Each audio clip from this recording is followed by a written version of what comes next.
दोस्तों, सरकारी नौकरी मतलब खूब पैसा, खूब सुख सुविधा, मान सम्मान। इसलिए लोगों के लिए सरकारी नौकरी पाना किसी खजाना पा लेने से कम नहीं होता।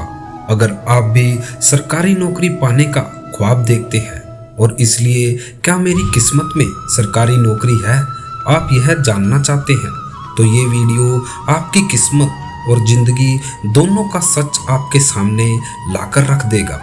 आज भी देश में करोड़ों ऐसे लोग हैं जो सरकारी नौकरी पाने के सपने देखते हैं, जिसमें से कई सारे लोग दिन रात अपने इस सपने को साकार करने के लिए मेहनत भी करते हैं और इतनी मेहनत के बावजूद भी उन्हें सरकारी नौकरी नहीं मिल पाती। पर हमने बहुत से ऐसे लोग भी देखे हैं जो बिना ज़्यादा कुछ किए सरकारी पदों पर चयनित हो जाते हैं और ऐसे लोगों को देखकर लोग बोलते हैं, वाह, इसको कहते हैं किस्मत। तो सरकारी नौकरी को लेकर आपकी किस्मत क्या कहती है, यह जानना चाहते हैं तो ये वीडियो लास्ट तक जरूर देखिए। किस्मत में सरकारी नौकरी है या नहीं, ये जानने के लिए आपको किसी पंडित ज्योतिष के पास जाने की आवश्यकता नहीं है। आपके ही दिल का एक कोना है जो आपको बताता है आपको जिंदगी में प्राइवेट नौकरी मिलेगी या एक सरकारी नौकरी।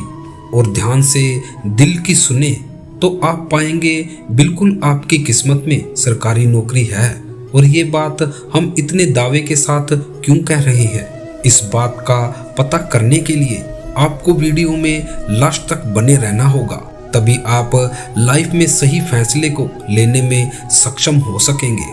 नंबर 1, सरकारी नौकरी पाने का प्रमुख कारण। सरकारी नौकरी निस्संदेह आपकी जिंदगी में होगी, पर उससे पहले आप उस नौकरी को पाने के लिए ललायित रहें।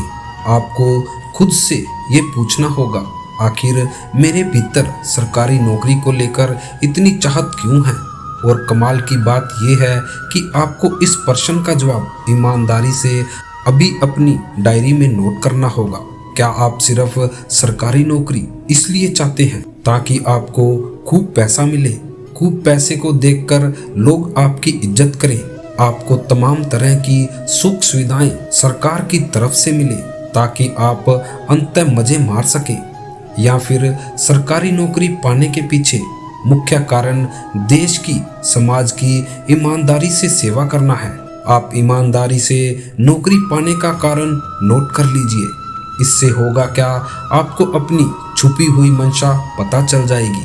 आप जान लेंगे कि मेरे भीतर कितना डर और लालच बैठा हुआ है, मेरे भीतर इतनी गंदगी कैसे घुस गई कि मैं समाज सेवा के नाम पर अपनी जेब भरने का विचार करने लगा। आपको जानकर हैरानी होगी, दुनिया में 99% लोग आज सरकारी नौकरी पाना चाहते हैं। उनकी मंशा तो यही रहती है कि किसी तरह से सरकारी नौकरी पाकर ऐश करूं, पर वो दिखाते खुद को ऐसे हैं जैसे कि उनकी नीयत अच्छी हो। आपसे निवेदन है, आप ऐसा ना करें। नंबर 2, सरकारी नौकरी में आने वाली मुश्किलें। अक्सर हमें लगता है सरकारी नौकरी मतलब खुशियां ही खुशियां। क्या सच में ऐसा होता है? जो व्यक्ति सरकारी नौकरी करता है, क्या उसकी जिंदगी में टेंशन, अशांति, बेचैनी, डर, लालच नहीं होता? यदि होता है तो इसका मतलब है उस इंसान की जिंदगी अच्छी नहीं हो सकती, क्योंकि जिसके मन में डर या लालच है उसके भीतर शांति नहीं हो सकती।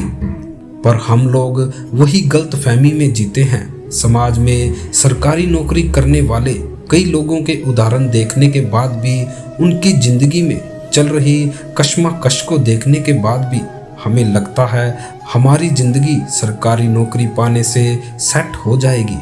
अरे भाई, सच्चाई तो ये है कि जिंदगी में जो हम आनंद पाना चाहते हैं वो आनंद न तो प्राइवेट नौकरी करने से मिलता है, न ही सरकारी दफ्तर में एसी के नीचे बैठने से। वो आनंद और सुकून तो सच्ची जिंदगी जीने से ही मिलता है। नंबर 3, जीवन का उद्देश्य जाने। तो अब तक हमने सरकारी नौकरी पाने का कारण और सरकारी नौकरी की हकीकत को जाना, जो कि बहुत ज़रूरी है, क्योंकि इसको जाने बिना हमें यही लगेगा कि यार जिंदगी मज़े मारने के लिए तो है, खूब पैसा कमाओ, खाओ पियो, नाचो गाओ, है ना। पर हम इस बात से बेखबर हैं कि हमें जिंदगी अय्याशी करने के लिए नहीं बल्कि एक अधूरा काम पूरा करने के लिए मिली हुई है। और जब तक हम वो अधूरा कार्य पूरा नहीं कर लेते तब तक हमारे हृदय को शांति मिल नहीं सकती। आप कोई भी नौकरी कर लो, कहीं भी घूम लो, कुछ भी खरीद लो, कुछ समय बाद आप पाओगे मन में बेचैनी वापस आ गई है। वो बेचैनी और कुछ नहीं बल्कि आपको कबीर साहब के इस दोहे की याद दिलाना चाहते हैं। रात गवाई सोकर, दिवस गवायो खा, हीरा जन्म अनमोल था, कोड़ी बदले जाए। कबीर साहब कह रहे हैं कि दिन हमने खाने में बिता दिया, अर्थात दिन भर हमने सिर्फ वो काम करे जिससे हमारी जरूरतें और इच्छाएं पूरी होती हैं, और रात हमने बिता दी सोने में। और अंत में कबीर साहब मानो चेतावनी देते हुए कह रहे हैं कि हे इंसान, ये जन्म अनमोल था, इसे यूं ही व्यर्थ न गवा। तो कबीर साहब और न जाने कितने संत और ऋषियों ने उपनिषदों में बार बार ये समझाने की कोशिश की है कि हमारा जन्म जानवरों की भांति खाने पीने और सोने के लिए नहीं हुआ है। हम किसी ऊंचे उद्देश्य के लिए पैदा हुए हैं। वो उद्देश्य है मुक्ति। अंततः ज्ञानियों की ये बात हमें संदेश देती है कि जीते जी मुक्ति यानी आज़ादी की तरफ बढ़ना ही जीवन का उद्देश्य है। नंबर 4, जीवन में सही लक्ष्य बनाएं। हर इंसान के जीवन में कुछ न कुछ लक्ष्य तो अवश्य होता है।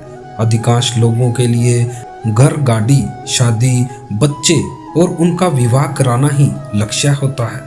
तो कोई बिरला होता है जो कहता है जीवन एक बार मिला है, इसमें अपनी ही ख्वाहिशों को पूरा करने में नहीं बिताऊंगा। मैं अपने संसाधन और अपने समस्त जीवन को किसी ऐसे उच्च लक्ष्य को समर्पित कर दूंगा जिससे कि मेरा जन्म सार्थक हो जाए। संक्षेप में कहें तो कोई भी ऐसा लक्ष्य जिसमें समाज का, देश का, प्राकृतिक का कल्याण निहित हो, ऐसा कोई भी ऊंचा लक्ष्य आप जिंदगी में निर्धारित कर सकते हैं। नंबर 5, लक्ष्य पाने में सरकारी नौकरी मदद करती है तो जरूर करें। जीवन में एक ऊंचा लक्ष्य बनाने के बाद अब अगर आप पाते हैं कि जिस काम को आप जिंदगी में सफलतापूर्वक करना चाहते हैं उस काम में सरकारी नौकरी मदद कर सकती है तो बिल्कुल आप जी जान लगाकर सरकारी नौकरी करें। उदाहरण के लिए आपको लगता है हमारी शिक्षा व्यवस्था में कुछ कमियां हैं और उन कमियों में सुधार लाने के लिए मुझे एक जागरूक शिक्षक बनना पड़ेगा, तो बिल्कुल आप सरकारी टीचर बनने के लिए मेहनत कर सकते हैं। पर दुर्भाग्य से अधिकतर बदलाव सरकारी नौकर बनकर नहीं बल्कि समाज में क्रांति करने से लाए जाते हैं। भगत सिंह, सुभाष चंद्र बोस, स्वामी विवेकानंद, जिन्होंने भी समाज में परिवर्तन लाने के लिए कदम उठाए, याद करें क्या वो काम इसलिए कर पाए क्योंकि वो एक सरकारी नौकर थे? नहीं, तो ये बात हमें संदेश देती है कि जीवन में ऊंचा लक्ष्य साकार करने के लिए जरूरी नहीं सरकारी नौकरी होना अनिवार्य है। नंबर 6, सरकारी सुख सुविधा से अधिक जरूरी है ये चीजें। एक युवा से पूछें वो जिंदगी में क्या पाना चाहता है तो अधिकांश नौजवानों का यही सपना होगा, एक सरकारी नौकरी जिसमें काम करना पड़े, अच्छी तनख्वाह मिले, एक गाड़ी और रहने के लिए कोई अपार्टमेंट मिल जाए। परंतु वो जानते ही नहीं कि इन चंद सुविधाओं को पाने के लिए उसने क्या कुछ गवा दिया होगा। किसी सरकारी नौकरी वाले के पास 10 करोड़ की संपत्ति, जिसने घूस खाकर जिंदगी में खूब पैसा कमाया हो, पर क्या उसके पास वो शांति, सच्चाई और जीवन में आनंद होगा जो उस इंसान के पास होगा जिसने अपनी जिंदगी किसी अच्छे और ऊंचे काम को समर्पित कर दी? पर क्योंकि हम लालची लोग हैं, हमें लगता है पैसा ही सबसे बड़ी चीज है, इसलिए फिर हम शांति को, सच्चाई को जीवन में मूल्य नहीं देते और बाद में गलत नौकरी करके पछताते हैं। नंबर 7, जन्म की सार्थकता को समझे। जन्म क्यों मिला है नौकरी किसके लिए करनी चाहिए, जीवन में शांति और प्रेम लाने के लिए किसकी संगति करनी चाहिए।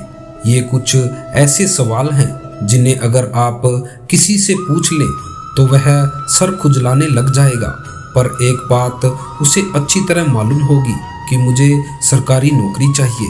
अरे भाई, जिंदगी में क्या करना है, किससे दोस्ती करनी है, क्या पढ़ना है, हमें नहीं मालूम तो हम कैसे किसी नौकरी का चयन कर सकते हैं।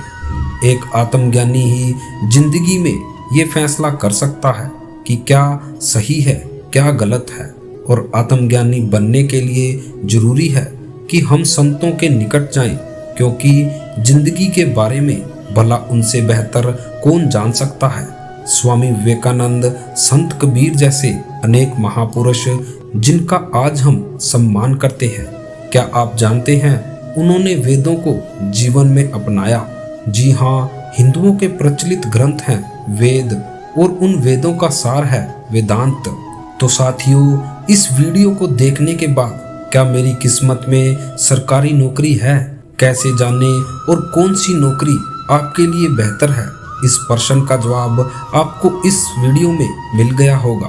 वीडियो को देखकर जीवन में स्पष्टता आई है तो इस वीडियो को अधिक से अधिक शेयर करें ताकि अन्य लोगों के बीच भी जागरूकता फैल सके। तो दोस्तों, आज की वीडियो में इतना ही, फिर मिलते हैं अगली वीडियो में। जय श्री कृष्ण।